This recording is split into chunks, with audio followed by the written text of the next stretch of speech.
Hello hi everyone, welcome back to Vistrit education.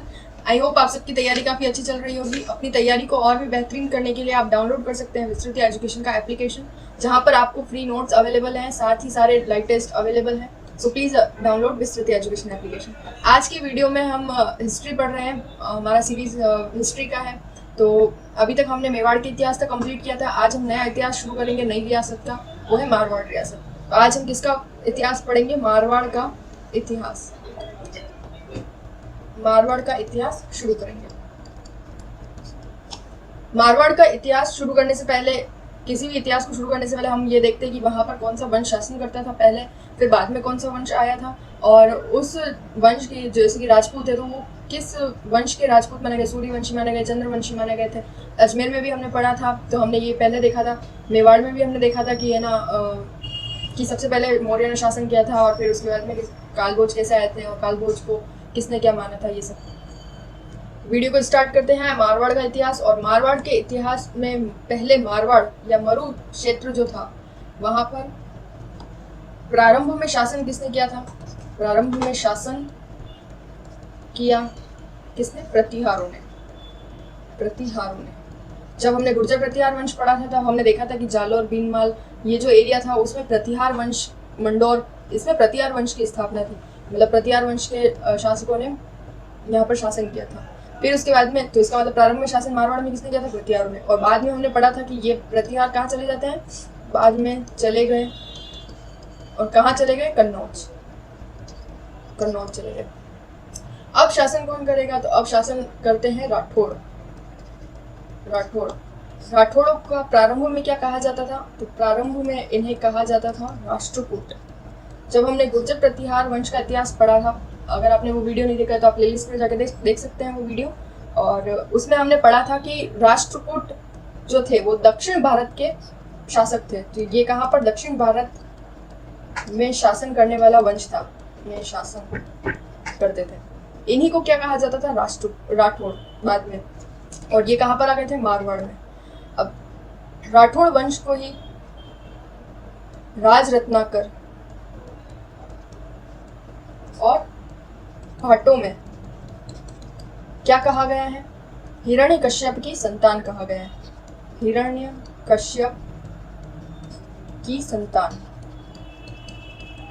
कहा गया है। किसमें? राज रत्नाकर व भाटों में। और किसमें क्या कहा गया है? तो राठौड़ों को और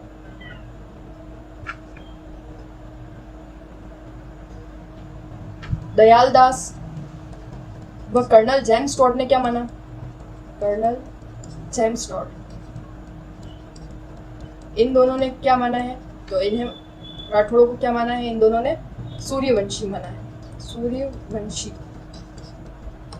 दयालदास और कर्नल जेम्स टॉड ने। और आगे नेक्स्ट हम देखते हैं। तो राठौड़ वंश महाकाव्य, इस ग्रंथ में राठौड़ों की उत्पत्ति कहां से मानी है? तो शिवजी के सिर पर स्थित, सिर पर स्थित चंद्रमा से मानी है। चंद्र से मानी है, यानी कि चंद्रवंशी किसने माना है? राठौड़ वंश महाकाव्य में। और एक और इतिहासकार है, उनका नाम है मुहणोत नेणसी। मुहणोत नेणसी।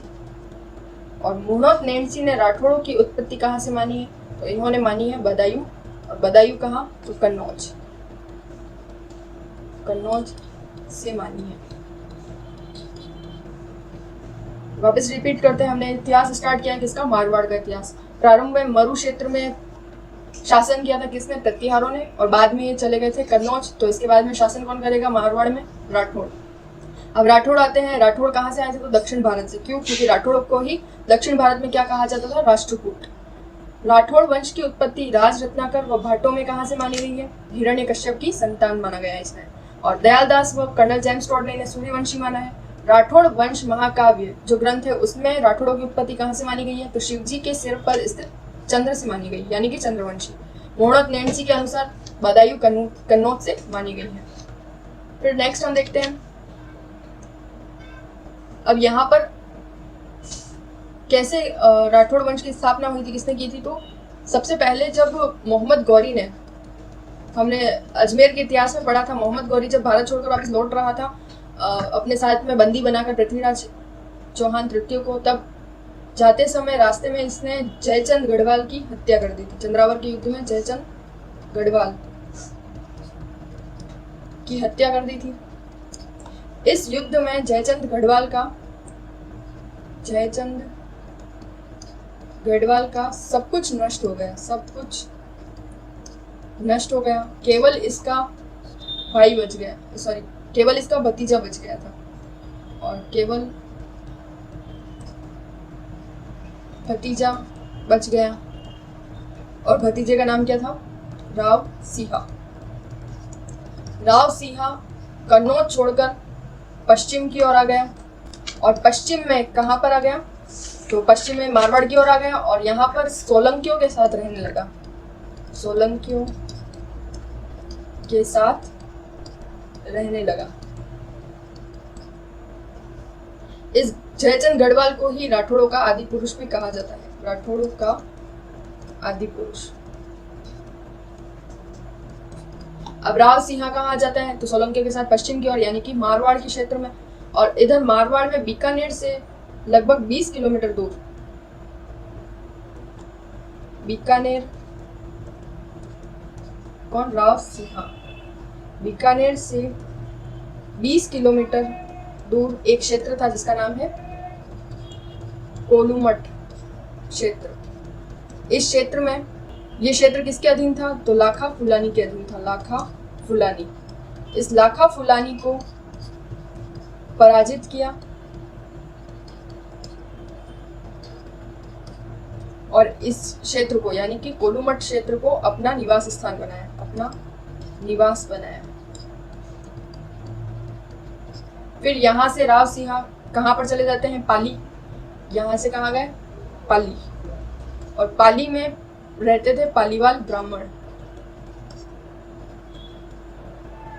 पालीवाल ब्राह्मण परेशान थे किससे? मेर जाति व मीणा जाति से। इनसे पालीवालों की रक्षा करने के लिए राव सिंहा युद्ध करते हैं। किससे? नासिरुद्दीन व फिरोज शाह से। और ये युद्ध कहाँ पर होता है? तो ये युद्ध होता है धोला चौतारा नामक स्थान पर, धोला चौतारा।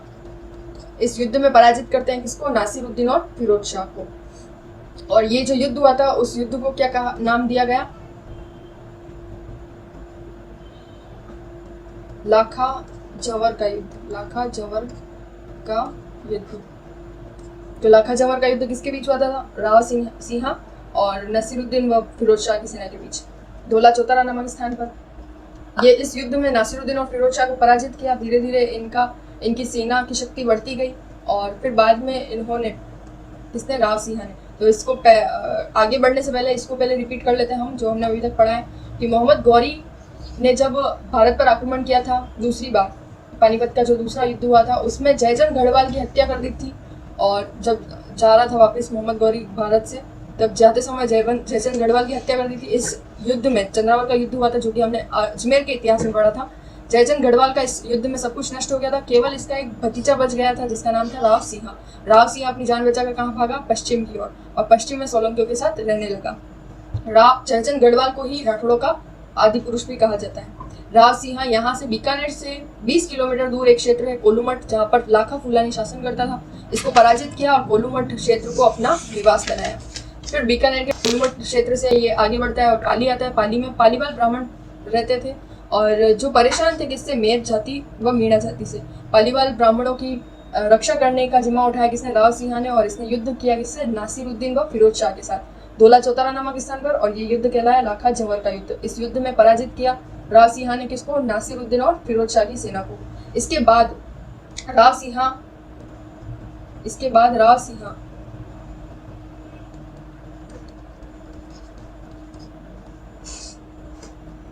सिंहा की सैन्य शक्ति बढ़ती गई,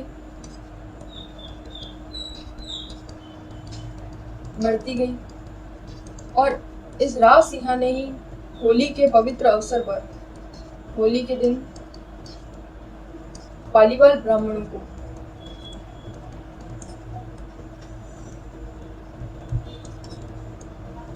मौत के घाट उतार दिया और 1240 में ही राठौड़ वंश की स्थापना कर दी। पाली के आसपास के क्षेत्र में राठौड़ वंश की स्थापना कर दी। कब? 1240 में। और किसने की? तो राव सिंहा ने की। राव सिंहा की एक रानी थी, सोलंकी रानी। अब राव सिंहा के बाद में शासक कौन बनता है तो हम देखते हैं। वैसे इतना इंपॉर्टेंट नहीं है उसमें, लेकिन केवल एक चीज इंपॉर्टेंट है कि नागणेची माता का मंदिर बनवाया था किसने।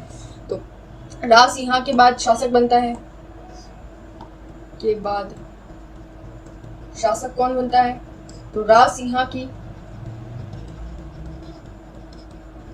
सोलंकी रानी थी, सोलंकी रानी। और उस सोलंकी रानी का नाम क्या था? पार्वती। इस सोलंकी रानी पार्वती का पुत्र था, वो शासक बनता है आसनाथ। और इस आसनाथ का एक पुत्र था जिसका नाम था दुहड़। दुहड़ कर्नाटक जाता है और कर्नाटक से एक प्रतिमा लेकर आता है। कर्नाटक से प्रतिमा लाता है। किसकी प्रतिमा? चक्रेश्वरी माता की प्रतिमा। चक्रेश्वरी माता की प्रतिमा। और इन चक्रेश्वरी माता की प्रतिमा को मंदिर में स्थापित कर देता है। कहाँ पर? नागाणा बाड़मेर। नागाणा बाड़मेर में। और इन्हीं का नाम पड़ जाता है क्या? नागणेची माता। नागणेची माता राठौड़ की कुलदेवी है, इसलिए इंपॉर्टेंट है। किसने इनका मंदिर बनवाया था नागाणा बाड़मेर में? तो नागणेची माता का मंदिर बनवाया था किसने? दुहड़ ने। दुहड़ कौन था? तो आसनाथ का पुत्र था। आसनाथ कौन था? तो आसनाथ राव सिंहा और राव सिंहा की सोलंकी रानी पार्वती का पुत्र था। तो यहाँ तक हमने देखा है मारवाड़ का इतिहास। आगे हम नेक्स्ट वीडियो में देखेंगे इसके आगे का इतिहास कि राव सिंहा, यहाँ तक तो मेन था राव सिंहा। राव सिंहा के बाद कुछ खास था नहीं आसनाथ के इतिहास में। फिर उसके बाद दुहड़ में भी एक ही चीज़ इंपॉर्टेंट थी कि नागणेची माता का मंदिर बनवाया था।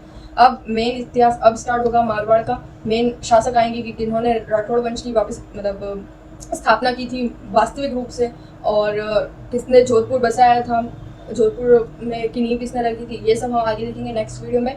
आज की वीडियो में बस इतना ही मारवाड़ के इतिहास में। आगे हम कंटिन्यू नेक्स्ट वीडियो में करेंगे। Thank you so much for watching our video. If you like this video, do like, share and subscribe our channel, and please download Vistruti Education application.